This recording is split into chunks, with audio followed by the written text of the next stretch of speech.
Bloomberg Audio Studios. Podcasts, radio, news.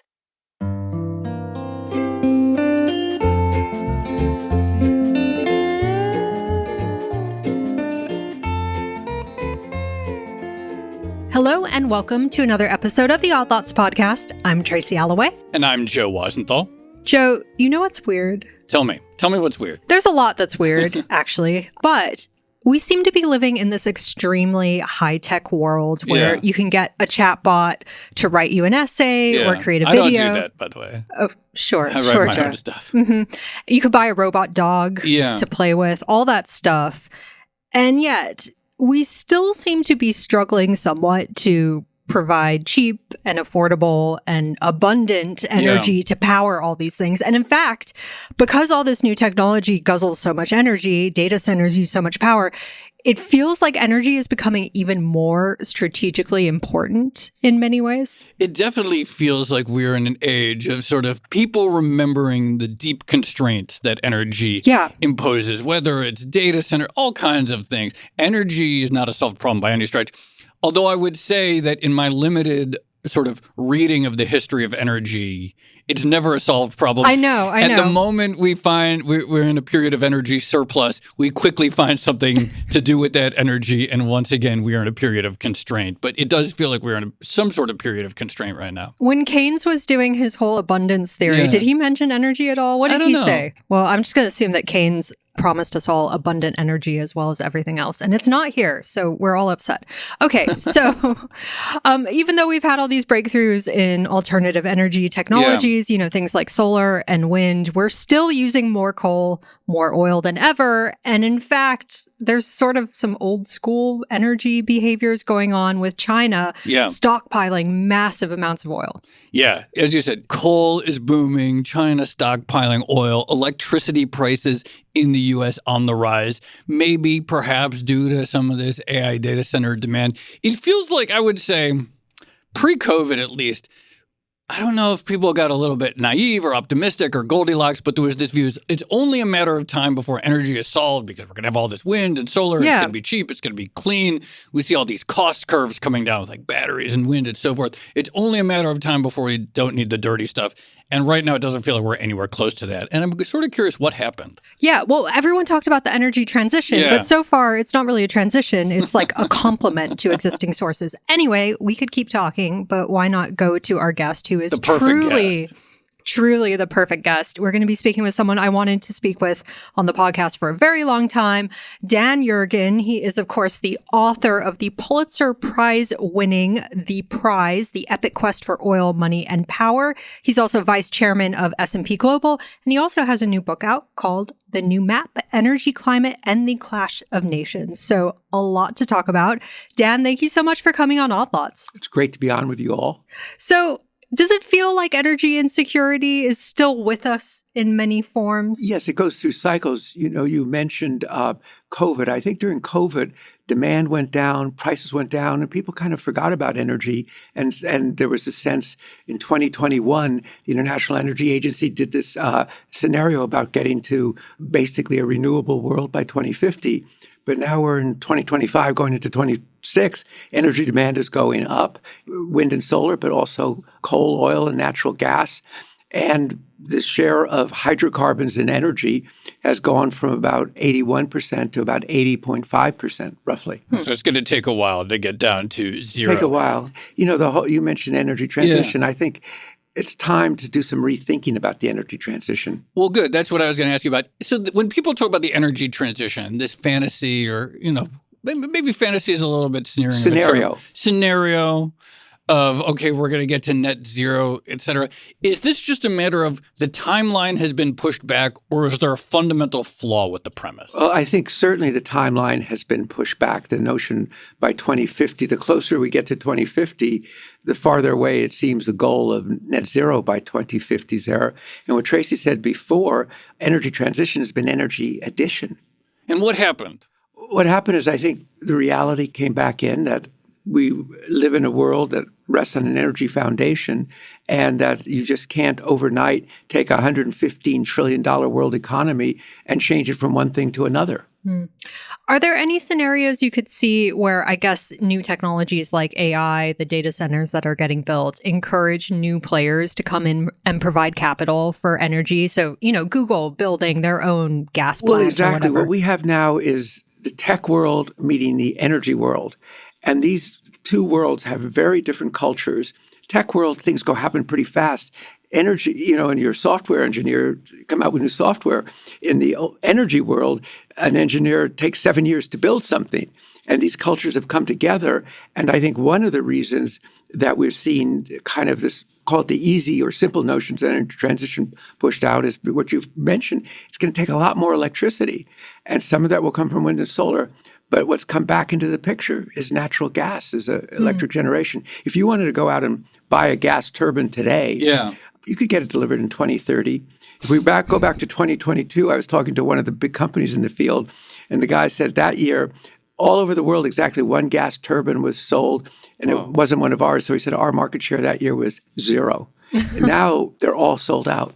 Is there an increase in capacity? We talked about this recently, and this has come up, the shortage of gas turbines. Is the scarcity being addressed, or is there still this phenomenon where no one really wants to do the initial upfront investment in a, say, factory that makes the gas turbines because there's still uncertainty about, say, 2032 or 2033? That, when I talk to the companies, those who are around in about 2.5 decades ago, remember there was a huge rush turbines, and then it all collapsed. And they're worried about that. And that was, coincidentally or incidentally, that boom was also at a time of massive tech investment, the late 90s. It was another period of the sort of marriage of tech and energy at the time. Absolutely, that's right. And so I think they are expanding capacity, but they're not doing it helter-skelter. Also, like so many other companies, there's a shortage of the talent that you need. I mean, these are not simple things to build. One of the reasons we wanted to talk to you is because you do such a fantastic job of connecting the oil space with capital markets. And I have always maintained that oil is very much a capital markets story.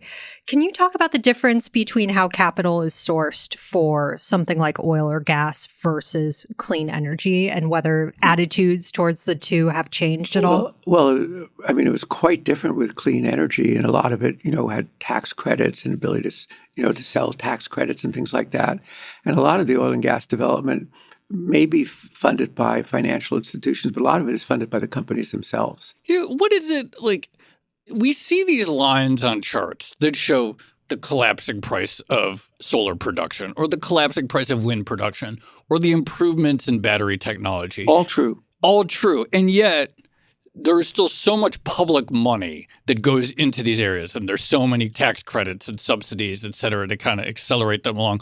Why is it that you have these lines going down and yet they don't undercut traditional sources in the way that maybe the tech mindset would expect? So, first remember the renewables, wind and solar, really were not competing with oil until you started to have electric cars coming onto the scene. But, it was interesting. I was talking to a company that's developing a big battery project in Europe. I probably shouldn't say which country. And they're very excited about it. It's really big.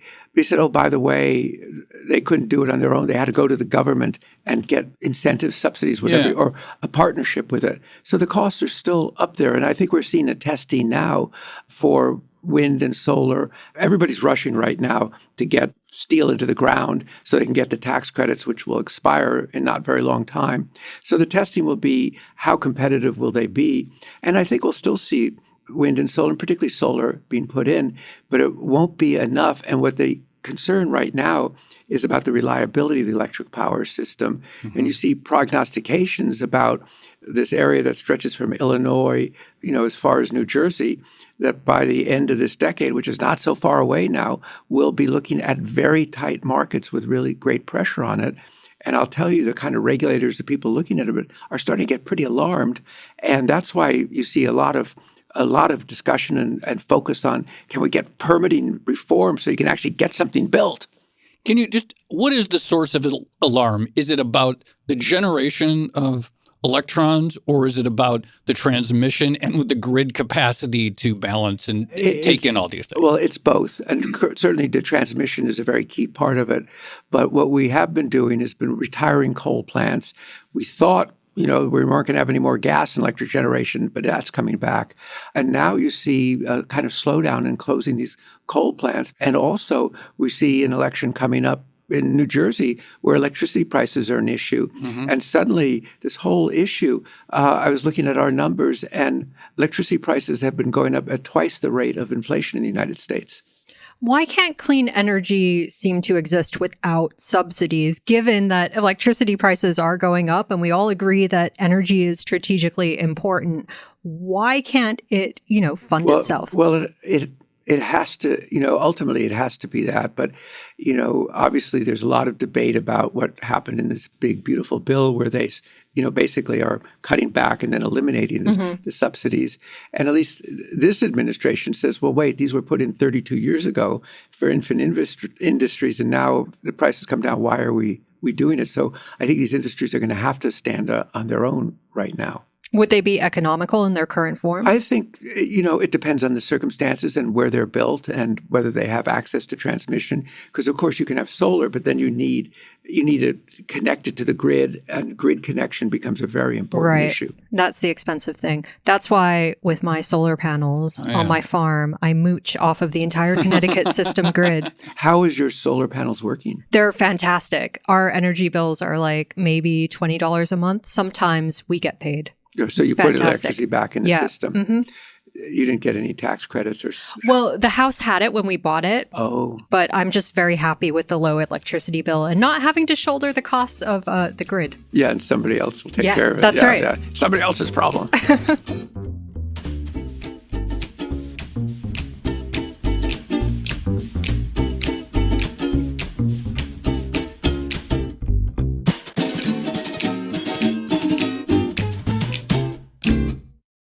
I want to talk a little bit more about the return of natural gas or LNG. What do you think the prospects are for the U.S. as an LNG export powerhouse? Can it continue to grow at the pace that it's been growing, especially given some of the bottlenecks and constraints? Well, obviously you need pipes to get gas to the Gulf Coast or to Tidewater in order to ship the gas. And that ability to build pipes is really difficult, or has been difficult. It's going to get easier now, unless you're in Texas where you could build them anyway. But it's an amazing story. A decade ago, the U.S. was not exporting any LNG. In fact, and now it's the world's largest exporter of LNG. Yeah. And our own numbers say that in the next half decade or so, global capacity will increase by over 50%. Half of that increase will be in the United States. And people don't think about it this way. But were it not for U.S. LNG, Putin might well have succeeded using the energy weapon, cutting off gas to Europe, and shattered the coalition supporting Ukraine. And what prevented him from doing that was U.S. LNG, which he hadn't counted on. In the book, you mentioned the new map. I have this story about where I had this interaction with Putin in 2013. And it was at the St. Petersburg International Economic Forum, which was his version of Davos. It was before he annexed Crimea. And he was up there on the platform with Chancellor Merkel, and you could see the ice between them. And they said to me, you get to ask the first question. So I thought I was just asking the question. Yeah, exactly. No pressure. The normal question about what are you going to do? Your budget is over-dependent on oil and gas. By accident, I mentioned shale, and he started shouting at me in front of all these people and said, shale is barbaric, it's terrible, it'll poison people. He went on and on like that. And I can tell you it was very unpleasant being shouted at by Vladimir Putin in front of 3,000 people. But it's a good story. Yeah, but it's a good story. Exactly. It did. At the time, I didn't think it was a good story. At the time, I wanted to get out of there. But afterwards, I thought he was actually prescient. He saw that shale gas in the form of then LNG would augment U.S. influence in the world, which it certainly has, and it would compete with his crown jewel, Gazprom, which has also happened because now Russian gas is being pushed out of Europe. So I think, people don't speak of connecting the dots, that the shale gas revolution there tied into the ability to support Ukraine in this war that's now gone on almost as long as World War I. It sounds like you're saying Aubrey McClendon was a great hero for the West and democracy and all of this stuff. Well, I'd say a great entrepreneur. Okay. Yes. When it comes to old school energy sources, whether it's oil or gas. I like your term old school. Is there any low-hanging fruit left in terms of making the technologies more efficient? I remember maybe like almost 10 years ago now, there was a big standardization push, and all these, drills that used to have custom parts started to standardize them, and that actually brought down prices quite a bit or helped ease some of the pressure at a time when oil prices were quite low. Is there anything like that on the horizon? Well, I think you're right. I mean, shale, the development of the shale revolution is to kind of continue your memory. It really became a manufacturing process. Yeah. It was a very repetitive manufacturing process. And, no one back then, when days of, you mentioned Aubrey McClendon, who was one of the pioneers, could have possibly envisioned the U.S. being the world's largest oil producer, largest natural gas producer. I think right now, about maybe 10% of the oil is recovered from shale. So one thing companies are working on, can we increase that output? Can we increase it, be more efficient? But there is the sense now, which you wasn't even had a year ago, that maybe shale has peaked out. Peaked out at a very high number, but peaked out. And people I start to see are starting to talk about what is known as exploration, going out and finding new oil sources in parts of the world where nobody really looked for them. Does it make you nervous to use the word peak in an oil conversation? Now that you mention it, it does. What should I say? Plateau. How's plateau? Yeah, okay, there we go. Yeah, peak oil. I remember when people were talking about peak oil back in, decade and a half ago, and that the world was going to run out of oil. I remember I said, I better go back and look in the prize. I went back and said, the world has actually run out of oil 5 times.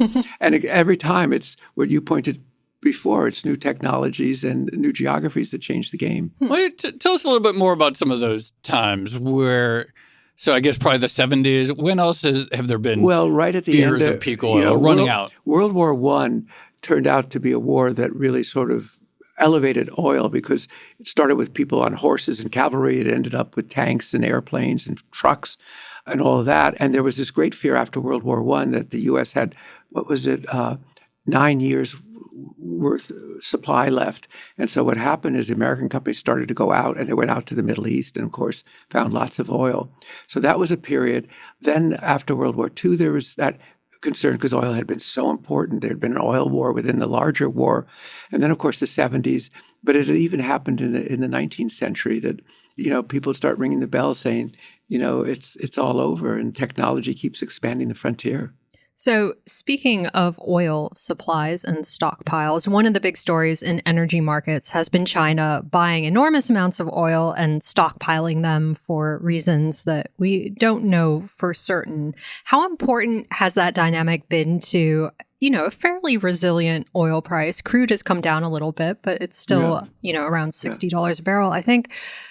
And why are they doing it, in your opinion? Well, that is always the question. Why are the Chinese stockpiling? We've been working on minerals too, and looking. They stockpile minerals too. It's what they do. Is it because they think there may be a conflict, or is there a problem? Are they worried about the South China Sea, which I write about in the new map? And they know that during World War II, the U.S. cut off the oil line to Japan. And so they want to be sure they have supplies. Or is it just because it's cheap and they're expecting it to go up? We don't know. I'll be there in a couple of months and I'll ask them again. I'm not sure I'll get an answer. But they're doing it. But the role of China has changed because for 2 decades, the growth in oil demand worldwide, half of it was in China. And now the view, I won't use the word peak, I'll use the word plateau, that demand in China is plateauing at a high level, but they're importing 75% of their oil, and they don't want to continue to do that. That's why they've been pushing, one of the reasons they've been pushing electric cars. The other reason is because they see it as a way to an export market. So you don't have the growth engine of China. And so, there's a fair amount of debate today at what rate oil demand will grow, but is it how much will it grow? Will it be 1 million barrels a day, 1.5 million barrels a day? And that is a subject within oil circles of a great deal of vigorous debate. We obviously don't know what Xi Jinping's strategic plans are, potential military plans in the future. But for all of the EV adoption in China, which has, of course, been huge, military conflict, whatever the source, is still being incredibly oil-intensive process. Yes, I think exactly. I mean, that's right. You're not going to have battleships, solar-powered Not battleships. anytime soon. Yeah. I mean, you do mention, we know some things that are in Xi Jinping's mind because he said them. Yeah. And he does talk about dominating the new industrial supply chains, which means EVs, which means solar panels, which means wind, and of increasingly critical importance, batteries, which is another issue that's going to actually is percolating up about here we have regulations against batteries that come from foreign entities of concern. And you say, what's a foreign entity of concern? And it tends to be, parentheses, China in the energy discussion. Could you ever envision a time where rare earths are more important strategically than oil? No, but I can tell you that they're really important. And I would say in the last 6 months, there has been, if you're here in Washington, a crisis mentality about them, because I think that was the shock when, Trump was rolling out all of his tariffs and the country that they were going to be most aimed at, which was China. Suddenly China said, well, two can play this game. And then that is, of course, in recent days has once again come up. The Chinese, whether for strategic reasons, but again, new supply chains, they process 90% of the rare earths, and they know it. And when you hear an automobile maker saying, we have a week and a half of supply, you realize how urgent it is. And so, it's really come up. And trying to grapple with it, and it's not something you can solve overnight, because it takes a long time to open a mine, put up a processing thing. And the Chinese have put not only controls on rare earths, they put controls on the machinery and equipment for processing rare earths, and they put controls on the people who have the know-how that they may not be able to have passports anymore. Let's talk about U.S. energy policy. It seems a little unfocused to me. Or we might say variable. Okay, go on. Like, how would you characterize it? Or when you say, all right, let's say it's variable. How would you characterize what's going on? I think there was the way U.S. energy security or energy policy. Under Biden, of course, it was all about basically renewables, climate change, the goal to have no natural gas or coal in electric generation by 2035. Half the new cars in America were to be electric by 2030. That was then. This is now, when it's just pretty much in the opposite direction.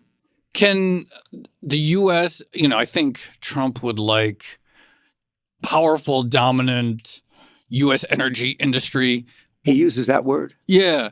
Is that realistic? Can he get there? I mean, there's wanting to expand drilling, but with the price of oil, actually it's below 60 now. It's at 58.75 today for can these things hang together? Can we have prices at these levels and a booming domestic oil industry? No, I think that's one reason we get into not the peaking, but the plateauing for that reason. And, you look at the survey from the Dallas Federal Reserve that came out and, below 60, people don't, they just pull back and they husband capital.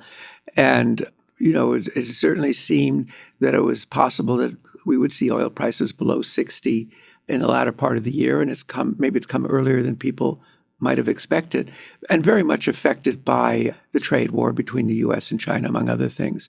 But the U.S. is the dominant player right now, and energy, the new trade deal that you're supposed to have with the U.S., they're supposed to buy more natural gas from us and so forth. And they set up something called the National Energy Dominance Council, which is, kind of the view of the U.S. in this position. But it is tough to both want to have a very vibrant domestic industry and have low prices at the same time. I know you just mentioned that Europe is still going to be getting U.S. oil, but do you foresee a more, autarkic energy future for the world? Because it does feel like, at least with manufacturing goods and some strategically important goods, people are stockpiling and people are focused on building out their own capacity. Is that going to be the case in energy, or will it be that energy is just so geographically specific and expertise oriented that not everyone can do it? Well, we've already seen a partitioning of the global oil market in terms of Russian oil not going to its natural market, Europe, but going to China, which was a market before, and India, which was not a market before. We see that in natural gas. So I think call it economic nationalism or economic sovereignty. I think that and in a sense, that's what all the tariff policies are about. I think Europe is in a very difficult position because they would like to continue to pursue net zero, as it's called, emissions by 2050. But now they have this other problem, which is called being competitive, or rather not being competitive and losing industry. And on the other hand, they're now supposed to spend not 1.5%, but 5% of GDP on defense. So I think Europe is in a very tough position. And I know you speak to a lot of experts in the energy industry, but what's your sense of the mood on the ground among, I guess, oil and gas workers specifically? Because on the one hand, Trump has been a friend of oil and gas and has said that he wants oil and gas to be dominant. But on the other hand, a lot of the policies that he's actually put in place, you see people in like the Dallas Fed survey complaining about them, and the mood seems to be kind of bad. Yeah, well, I think it's both. I mean, I remember a CEO of one oil company saying he was actually, to his surprise, was invited to, I don't know if he was joking or not, to the Biden White House, but he said he had to go in through the basement door. And now, of course, they're very accepted and part of the dialogue. I think it's a mixed message. They're glad to see a reduction in all these new regulations that have been imposed and kind of just the general hostility to an important U.S. industry. But on the other hand, at low prices, you've seen layoffs in the industry. You see people putting down drilling rigs. At these prices, I think if they persist, we'll see more of a negative impact.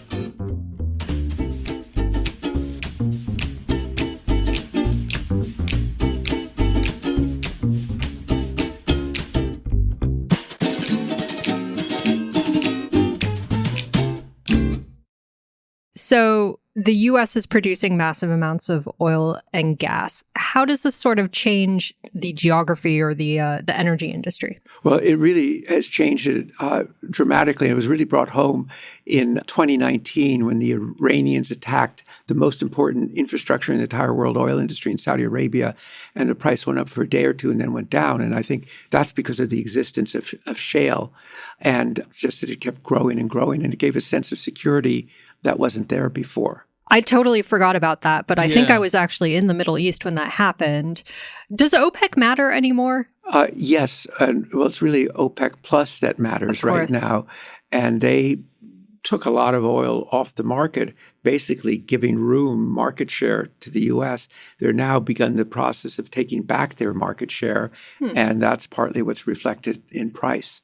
One of the things that is a constant theme on the podcast, and it comes up in numerous industries, whether we're talking about housing or lumber or anything else, is that, periods of surplus or periods of slack, you end up paying for it at the end. You end up maybe paying for it 5-10 years down the road because you get this decline in production. The talent leaves the industry. The labor moves the industry. The parts rust, and you can't just take them out of the warehouse, et cetera, and start drilling or whatever again. When you look at the declining price of oil today, are we going to pay for this at some point? I think so. Yeah, I think it's interesting because I had to write this new epilogue for the new edition, 30th edition of the prize, and I was thinking about what are the lessons, and one of the lessons to me is among the hundreds of characters in the book, there are only two who really matter. One is supply and one is demand, and they're always fluctuating between the two of them. And I could see that today. Let me give you an example, because there's a natural decline that goes on in oil, which is people are now saying, and gas, maybe it's 5% a year. So in 2021, you had the International Energy Agency come out with a scenario for net zero by 2050 in terms of emissions. And all these steps to get there made it look rather easy because demand was down and price was down. They just came out with a new study saying the world needs $540 billion of investment every year between now and 2050 just to kind of stay where we are with oil. So it is that cycle that people forget there's a whole decline there. And I think if you have a period of slack, you pay for it down the road in terms of a tight market because investment leaves. And I think you made a really important point. People leave too. They say, I don't want to be in this industry. Yeah, we did some episodes a couple of years ago, like actually when oil was much higher, about one of the constraints would be, well, a bunch of, like the petroleum schools, they didn't have the same pipeline of engineering talent because in 2019 or whatever those years were, who was going into majoring in petroleum engineering in those years? Exactly. And now it's actually looks like it's a more attractive industry, but it's There's also competition from geothermal as well. If you want to go drilling some rock somewhere, you now have options. Well, actually, we didn't talk about geothermal, but in fact, there is now the notion, can you apply shale technology drilling to geothermal? Are you optimistic about that? I don't go through optimism or pessimism, I'd just say, but it's promising. Let's see how it plays out. I want to talk more about Europe. You mentioned the industrial economy is getting clobbered. I mean, let's just talk about just Germany.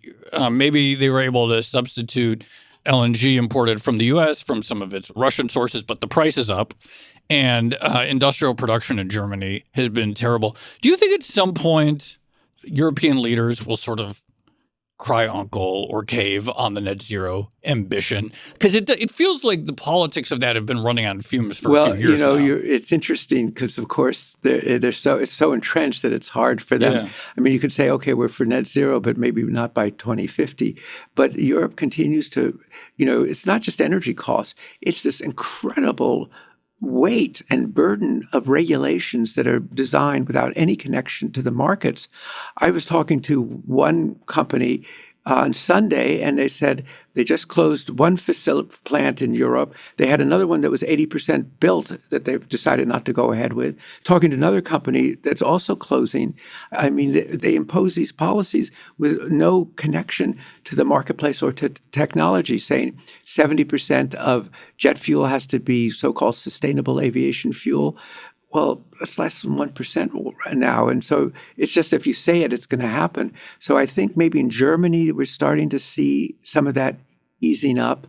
But I think that those economic realities are weighing down with them. And if they don't step back, and as I say, it's not just climate policies, but it's this whole regulatory straitjacket that tells people go invest in the United States. I do feel like even before Russia invaded Ukraine, there was a sense that, I guess, ESG in general was kind of failing. Inflation started to pick up. ZERP era phenomenon. Yeah, well, inflation started to pick up, and suddenly there was what I thought was an inevitable backlash against ESG and targets net zero and things like that. Do you think that ever comes back, or how would you characterize, I guess, the helpfulness of ESG when it comes to building out clean energy? Well, I think it was clearly that all was a package together. I think now really the clean energy argument, the argument for solar now is less about that, and it's about that you can do it quickly and lay it down quickly and get those electrons into the grid. So it's more about less. So the economics are kind of working. Economics rather than virtue. And ESG clearly is faded away. I can't see it coming back with the full force that it did because it has a built-in backlash, which we're seeing now. So I think it means that these things have to be more market-driven. Does the boom in LNG exports from the U.S. raise prices for American households? That is of course, a very critical question, and it was raised at the end of the Biden administration. We did a study on that, we being S&P and the Commodity Insight team there, and concluded that we have a lot of natural gas so that it's not a threat in terms of prices. Natural gas is not as constrained as oil. What about nuclear? We've gone this entire conversation without talking about nuclear, but nuclear, could solve all these problems. Well, and it's also interesting because that circles back to one of the points we talked about before, because you say, well, what's brought nuclear back? Partly it's, just time, partly it's need, but I think it's also the entry of the tech companies from being just consumers, for software to really worrying about data centers. And you look at it, last time I looked, there had been $6 billion of venture capital infusion. Nobody ever used to do venture capital infusion. That was what the government did because it was 50 years away. Yeah. And we had an event at our CIRA conference in Houston this year where we had Commonwealth Fusion, which came out of MIT, the head of the main utility in Virginia, and the governor of Virginia saying, we think we're going to have fusion here by 2032. So nuclear is definitely back. Small modular reactors are a hot topic. I think the first ones will be deployed around 2030. So you think they're actually going to happen? Because this seems like another technology that's always 5 or 10 years away. Well, I think it's going to happen, but I think the test will be then, can you bring down the cost? And is it a more flexible way to add nuclear? But I think it's really the tech companies there you had Amazon investing in one of the SMR companies with the notion that they will then buy successive reactors with the idea that each one, the cost will come down. Now, that will still be tested. It still has to go through a regulatory process at the Nuclear Regulatory Commission and all of that. But there's certainly, you have the sort of entrepreneurial Silicon Valley spirit now imbued into nuclear, which, of course, is not an overnight thing. Yeah. But it is back on the agenda. And I think history will go back and say, in Germany, Chancellor Merkel's, one of her 2 biggest mistakes was shutting down the nuclear basically in a weekend. What was the other mistake? That was 25% of her electricity. What was the other mistake? The other mistake was saying, immigration, the door is open. This might be a dumb question, but, if... There's not such a thing. I better watch out now. Okay. But if Amazon or someone invests in a small nuclear reactor or some other type of energy plant, how are those agreements actually structured in terms of the offtake? Because I assume they get priority, and then does whatever's left over get sent into the grid? Well, I guess it depends if it is a reactor that's owned by a utility. Or is it possible that these would be like merchant nuclear reactors? You have seen examples already where some of I guess we used to call them big tech, now we call them hyperscalers. Oh, yeah. When did that happen? We just all started using that term. I don't even, anyway. Yeah, exactly. I think it's about a year. Okay. Don't you think? Yeah. For the first time you had to think, what's a hyperscaler? Is it like an elephant? What is a hyperscaler? But where they've signed, where they will take the entire offtake of a nuclear power plant. So these companies are very concerned about power because it's so electricity intensive. The other day, there was a story saying that the 2 data centers that Elon Musk is building in Memphis will use more electricity than all the households. So, and this is a big issue for regulators. Going back to the question you raised before about who pays for this, how do these costs get disaggregated? Right now, you mentioned electricity costs having gone up faster than inflation. Right now, can we draw a line between these prices and the data center boom? Or is this 2 things that happen to be happening at once? I've seen different views on how directly data centers now are contributing. I think it's part of it, but it's just the general increase of demand, including, EVs, although not on the scale that had been envisioned. So all those things, and just we had gone for 25 years with flat demand in electricity in the United States. And now it's just recently that it started to grow again. And so you have a whole generation of utilities who've grown up in flat demand and now figuring how do you get things built? How do you get through the regulatory process? And even when you get it approved, then you end up in court because somebody challenges it. Are we ever going to solve the energy problem? No, I think it will just, it will always be there as long as industrial society. It'll be one form or another. Maybe fusion, the dream of... fusion, yes. Yeah, fusion. I used to play SimCity, and that was always the ultimate goal. You work up from the gas plant to nuclear and then to fusion. Fusion solves everything. But it's also striking to me, what I've noticed, having studied energy for, some time, that you get a consensus about energy, and it lasts about 3 years, and then something new comes along and just changes the view. Are there any past periods? We talked a little bit about the late 90s when there was the gas boom then. Are there any other past periods that people should study right now that might help inform the current environment? Well, I think that what we have to remember, which to me is absolutely critical, is energy security, and that it gets forgotten.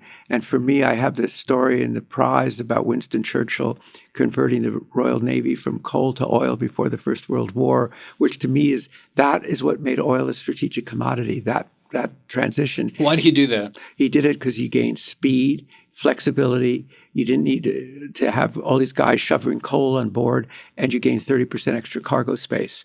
That's the very start of the book, right? That's the opening anecdote. Exactly. And I always thought that phrase, he said, safety in oil, but we could say in energy, lies in variety and variety alone, that you don't want to be over-dependent on anything. You want variety, whether in terms of your suppliers, in terms of your sources.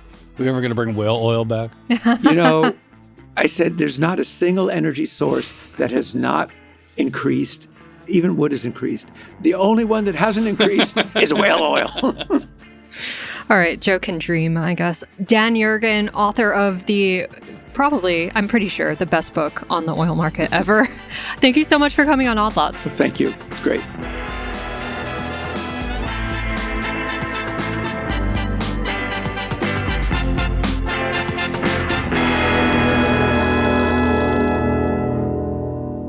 Joe, that was so much fun. I'm so glad we finally got to do that. I can't believe it took us that long to talk to Dan, but that was great. I know. Well, fortuitous meeting in Washington, D.C. I gotta say, his point about the sort of interconnection between energy and technology, definitely, it does seem to be a driving force, right? Yeah. And as soon as you get new advancements in weaponry or transport, or in this case, software, you do tend to get a sudden rethinking of what your energy needs actually are, or some sort of transition. And then on the flip side, if you ever are in an era of energy surplus, you're going to find something to do with it, right? Yeah. You're never just sit around and it's here's a bunch of cheap energy, let's not do anything with it. Although China is stockpiling successfully, right? Well, they are stockpiling. We don't know for what exactly, but yes, they haven't spent it yet. They haven't spent it yet, although they're spending, I guess, in a sense, to acquire all the oil. It does feel to me, and it's not like this is that new, but there was a phase in probably the U.S. and Europe in the late 2010s, and maybe it extended through 2020, magical thinking with respect to energy being solved. That there is just this clear path towards cheap, clean, abundant energy. And some sort of realities clearly smacked a lot of policymakers in the face. And I guess the question is, how locked into current plans are they? What has to give? It does feel like in Europe specifically, the constraints when it comes to industry, energy, climate, security are pretty real. It seems to me like the big problem is the cyclicality of the industry. You're constantly going through booms and busts. And as soon as you get a boom in oil production, it inevitably leads to a collapse in oil prices. And then you struggle to build out capacity for years and years. And then there's not enough oil. And then prices start to rise and everyone goes back in again. If we could find some way to moderate that, I don't know how you would do it, but that might be a way forward. I feel like an underrated element of the Chinese economic story over the last however many decades has just been this sustained boom without major downturn, et cetera. And so then you don't get these big periods of people leaving an industry or whatever that are really hard to escape out of. It's I sort of think the cure for the boom bust cycle is just perpetual boom. That's the answer. Just always be booming. Always be booming. Always be booming. I like that. But I also have to say, China as a source of energy demand, they're buying for stockpiles right now, but they're using so many electric vehicles that their gas consumption is actually going down, gasoline. It's very impressive. All right. Shall we leave it there? Let's leave it there. This has been another episode of the Odd Lots podcast. I'm Tracy Alloway. You can follow me at Tracy Alloway. And I'm Joe Weisenthal. You can follow me at The Stalwart. Follow our producers, Kerman Rodriguez at Kerman Armin, Dashiell Bennett at Dashbot, and Cale Brooks at Cale Brooks. For more Odd Lots content, go to Bloomberg.com/oddlots, where we have a daily newsletter and all of our episodes. And you can chat about all of these topics 24/7 in our Discord, discord.gg/oddlots. And if you enjoy Odd Lots, if you like it when we talk about the future landscape of the energy industry, then please leave us a positive review on your favorite podcast platform. And remember, if you are a Bloomberg subscriber, you can listen to all of our episodes absolutely ad-free. All you need to do is find the Bloomberg channel on Apple Podcasts and follow the instructions there. Thanks for listening.